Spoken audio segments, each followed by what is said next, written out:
वापस ले आती है। अगली सुबह ब्रेंडन जब घर के बाहर घास काटने की मशीन को चलाने की कोशिश कर रहा होता है तो वो स्टार्ट नहीं हो रही होती, जिस वजह से ब्रेंडन को गुस्सा आता है और वो उसे जोर जोर से खींचना शुरू कर देता है और अब वो मशीन अपने आप ही उसकी ताकत से उड़कर उससे बहुत दूर जाकर गिरती है। ये मशीन बहुत भारी होती है। ब्रेंडन को कुछ भी समझ में नहीं आता। वो उस मशीन के पास जाता है और देखता है कि उसका फैन बहुत जोर से घूम रहा है और वो उस फैन के बीच में अपना हाथ डाल देता है, जिससे स्पीड से चलते हुए फैन का ब्लेड मुड़कर रुक जाता है। और यहाँ पर हमें दिखाया जाता है कि ब्रेंडन के अंदर कोई ना कोई सुपर पावर है जिसके बारे में उसे खुद भी कुछ नहीं पता। ब्रेंडन के माता पिता को भी अब उस पर शक होना शुरू हो जाता है कि उसके साथ कुछ ना कुछ हो रहा है, इसीलिए ब्रेंडन को लेकर कैंपिंग के लिए जाते हैं। और रात को जब ये टेंट के अंदर सो रहे होते हैं तो टोरी देखती है कि वहाँ पर उसका बेटा ब्रेंडन नहीं है। उसे ढूंढने के लिए घर के बाहर निकल जाती है।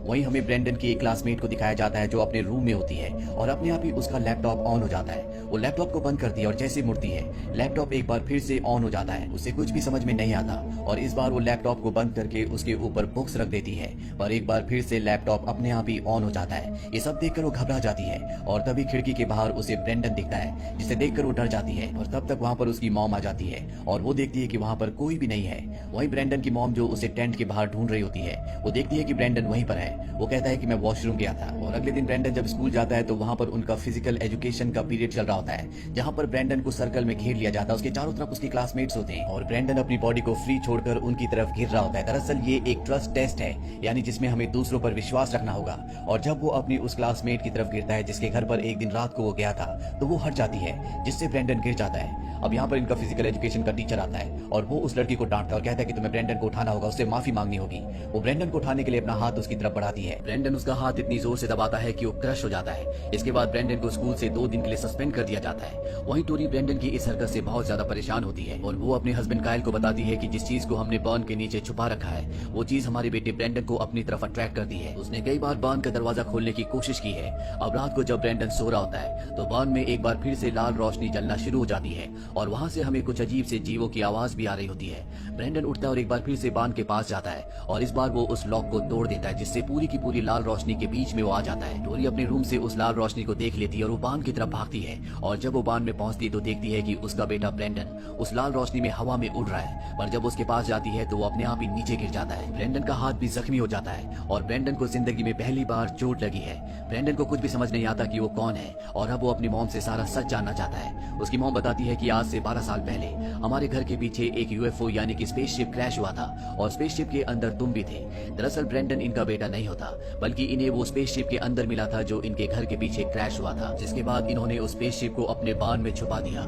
ये सच जानने के बाद ब्रेंडन को बहुत गुस्सा आता है। वो घर से बाहर निकल जाता है और अब गुस्से में उसकी आंखों से लाल रोशनी निकलना शुरू हो जाती है और वो कहता है कि मैं सबको मार दूंगा, किसी को नहीं छोड़ूंगा। ब्रेंडन सबसे पहले उस लड़की के घर पर जाता है जिसका हाथ उसने क्रश कर दिया था। वो अपने लैपटॉप पर काम कर रही होती है और अपने आप ही उसका लैपटॉप बंद हो जाता है। वो देखती है कि उसके सामने ब्रेंडन है। ब्रेंडन कहता है कि मैं तुमसे माफी मांगने के लिए आया हूँ, पर वो लड़की ब्रेंडन को वहाँ से जाने के लिए कहती है और कहती है कि मेरी मॉम ने तुमसे बात करने के लिए मना किया है। ब्रेंडन यहाँ से अपने आप ही गायब हो जाता है और उसी लड़की के मॉम के रेस्टोरेंट में जाता है जो अपना रेस्टोरेंट बंद करने की तैयारी कर रही होती है। और तभी खिड़की के जो ग्लासेस होते हैं वहाँ पर अपने आप ही साइंस बनना शुरू हो जाते हैं, लाइट्स जलना और बुझना शुरू हो जाती है। उस लड़की की मॉम को कुछ भी समझ में नहीं आता और अब जब वो ऊपर फ्लिकर करती हुई ट्यूबलाइट को देखती है तो ट्यूबलाइट टूट जाती है और कांच का एक टुकड़ा उसकी आंख में चला जाता है, जिससे उसे अच्छे से नहीं दिखता। और तभी हमें उसके सामने एक नकाबपोश बच्चे को दिखाया जाता है जो कि ब्रेंडन होता है। ब्रेंडन दरअसल इससे बदला लेने के लिए आया है क्योंकि इसने अपनी बेटी को ब्रेंडन से बात करने से, उससे मिलने से मना किया होता है और अब ब्रेंडन इसे अपनी पावर से मार देता है। अगली सुबह इसी रेस्टोरेंट में पुलिस आती है और इस केस को इन्वेस्टिगेशन करना शुरू कर देती है।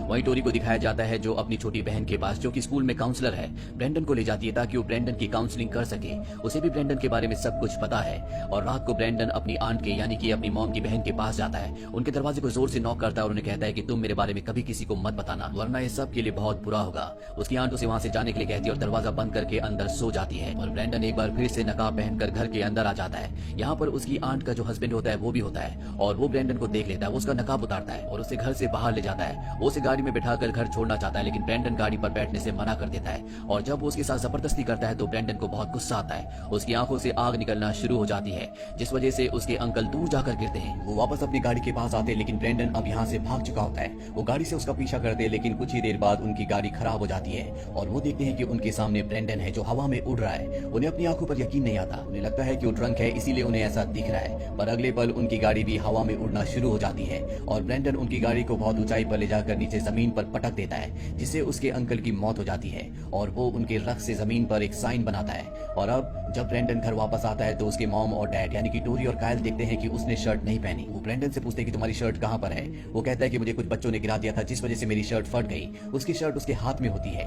हालांकि टोरी उससे शर्ट मांगने की कोशिश करती है लेकिन ब्रेंडन कहता है कि मैं अपने कमरे में जा रहा हूँ और वो शर्ट लेकर कमरे में चला जाता है। कायल को ब्रेंडन पर शक है कि वो कुछ न कुछ उनसे छुपा रहा है और रात को कायल देखता है कि उसकी पत्नी बिस्तर पर नहीं है और जब वो बाहर जाता है तो देखता है कि उनके घर के बाहर एक और स्पेसशिप क्रैश हुआ है। उसकी पत्नी के हाथ में एक बच्चा है जो बहुत ही डरावना है। साथ ही उसकी पत्नी की शक्ल भी बहुत डरावनी होती है और तभी उसकी आंखें खुल जाती है। दरअसल ये एक सपना होता है। तभी टोरी की बहन का कॉल आता है और वो बताती है कि उसके हस्बैंड की गाड़ी का एक्सीडेंट हो गया है। अब टोरी और उसका हस्बैंड कायल हॉस्पिटल जाते हैं जहाँ पर वो बताती है कि ब्रेंडन उनके घर पर आया था और अब कायल को ब्रेंडन पर पूरी तरह से शक है। अगली सुबह ब्रेंडन को बताया जाता है कि उसकी अंकल की मौत हो गई लेकिन ब्रेंडन इस बात पर कोई भी रिएक्शन नहीं देता, जिस बात से कायल का शक पूरी तरह से यकीन में बदल जाता है कि हो न हो इस एक्सीडेंट के पीछे ब्रेंडन का ही हाथ है। कायल ब्रेंडन से पूछताछ करना शुरू कर देता है और जब वो उस पर चिल्लाता है तो ब्रेंडन को गुस्सा आ जाता है और वो उसे धक्का देता है जिससे वो अलमारी से जाकर टकराता है। ब्रेंडन ने पहली बार अपने पिता के साथ ऐसा किया होता है। अब ब्रेंडन अपने रूम में चला जाता है और कायल को पूरा यकीन हो चुका है कि ब्रेंडन ही वो है जो सबको मार रहा है। और टोरी को कायल की बातों पर यकीन नहीं होता, इसीलिए कायल ब्रेंडन के रूम में जाता है और उसकी शर्ट ढूंढ कर ले आता है जिस पर खून लगा होता है और कहता है कि ब्रेंडन ने उसे मारा है। वो एक इंसान नहीं बल्कि शैतान है, वो दूसरी दुनिया का एलियन है और बहुत जल्द वो हमको भी मार देगा। और टोरी के दिल में जो अपने बेटे ब्रेंडन के लिए ममता होती है उसके चलते वो अपने पति की बात पर यकीन नहीं करना चाहती। अगली सुबह कायल ब्रेंडन को अपने साथ हंटिंग के लिए ले जाता है और जब ये दोनों के दोनों चले जाते हैं तो यहाँ पर एक पुलिस वाला आता है जो टोरी से ब्रेंडन के बारे में पूछता है। टोरी कहती है कि वो अपने पिता के साथ बाहर गया है और इसके बाद वो पुलिस वाला टोरी को एक फोटो दिखाता है और बताता है कि दोनों खून वाली जगह पर हमें निशान मिला था। टोरी कहती है कि मैं इस निशान को नहीं पहचानती और जब पुलिस वाला चला जाता है तो वो अपने बेटे के कमरे में जाती है। वो ब्रेंडन की नोटबुक निकालती है जिसमें उसने बहुत ही वायलेंट चित्र बना रखे होते हैं और वहाँ पर उसने वो चित्र भी बनाया होता है जो चित्र पुलिस वाला उसके पास लेकर आया था।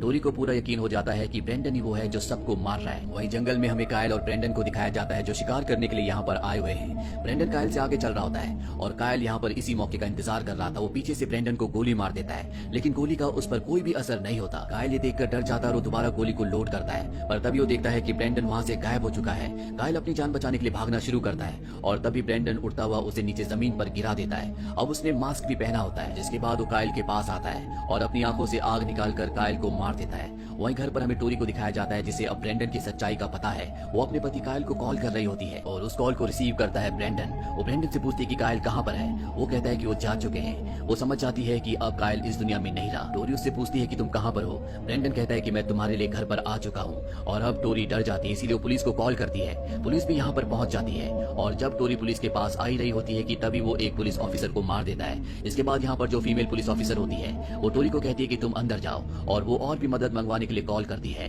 पर अब ब्रेंडन उसे भी मार देता है। टोरी घर के अंदर छुपी होती है और अब ब्रेंडन उसका भी शिकार करना चाहता है। टोरी किसी तरह से खिड़की से कूदकर नीचे गिर जाती है जिससे उसका हाथ कट जाता है और उसे याद आता है कि ब्रेंडन को सिर्फ एक ही चीज से जख्मी किया जा सकता है और वो है वो स्पेसशिप जो उसने अभी भी बांध में रखा है क्योंकि एक बार ब्रेंडन उससे जख्मी हुआ था। और अब वो बांध में पहुंच जाती है जहाँ पर स्पेसशिप है। वो स्पेसशिप के एक नुकीले टुकड़े को वहाँ से निकाल लेती है। इसके बाद वो ब्रेंडन को बुलाती है और उससे प्यार का नाटक करती है ताकि वो उसके करीब आए और जब ब्रेंडन अपनी मॉम के गले लगता है तो टोरी पीछे से स्पेसशिप के टुकड़े से उसे मारने वाली होती है कि ब्रेंडन उसका हाथ पकड़ लेता है जिसके बाद ब्रेंडन को बहुत गुस्सा आता है और वो टोरी को उड़ाकर अपने साथ आसमान की गहराइयों में ले जाता है। 35,000 फुट से वो उसे नीचे गिरा देता है जिससे टोरी की मौत हो जाती है। तभी ब्रेंडन देखता है कि सामने से एक एरोप्लेन आ रहा है और अगली सुबह हमें दिखाया जाता है कि वो एरोप्लेन उसी बांध के ऊपर क्रैश हो चुका है जिस बांध के अंदर स्पेसशिप था जिससे ब्रेंडन को मारा जा सकता था और अब वो स्पेसशिप पूरी तरह से डिस्ट्रॉय हो चुका है। इस एरोप्लेन में जितने भी लोग थे वो सब के सब मारे जा चुके हैं। यहाँ पर एक ही शख्स बचा होता है और वो होता है ब्रेंडन। सबको ये लगता है कि ब्रेंडन के घर के ऊपर प्लेन क्रैश हुआ जिस वजह से उसके माता पिता की मृत्यु हो गई। और अब हमें क्रेडिट्स में दिखाया जाता है कि ब्रेंडन ने पूरी दुनिया में धमाका कर दिया है। उसने कई लोगों को मार दिया है